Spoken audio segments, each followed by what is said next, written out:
Everyone, কেমন আছেন সবাই? আজকে আমি রান্না করব পাঁচমিশালি সবজি দিয়ে শুটকি। এখানে আছে পুঁই শাক, পটল, আলু, কাঁঠালের বিচি আর হচ্ছে চিচিঙ্গা। এখানে আমি নিয়েছি হলুদের গুঁড়া, মরিচের গুঁড়া, ধনিয়া গুঁড়া, আদা রসুন বাটা এবং পরিমাণ মতো লবণ।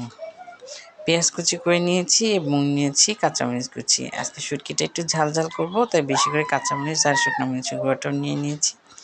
এখানে নিয়েছি হচ্ছে মলা মাছের শুটকি। এই শুটকিটা দিয়ে সবজি রান্না করলে খুব ভালো লাগে।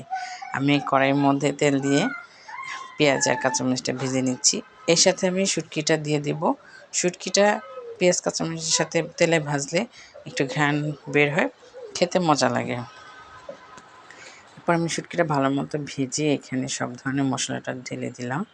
দিয়ে সামান্য পরিমাণ পানি দিয়ে শুটকিটাকে আর মশলাগুলো একটু কষিয়ে নেব। আমার শুটকি মশলাটা ভালো মতো কষানো হয়ে গেছে।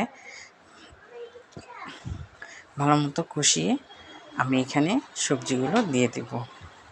আমরা প্রায় সময় বিভিন্ন ধরনের সবজি দিয়ে শুটকি রান্না করে থাকি। এটার টেস্টটা খুব ভালো লাগে, আমি খুব পছন্দ করি। জানি না আপনারা কে কেমন ভালো পছন্দ করেন।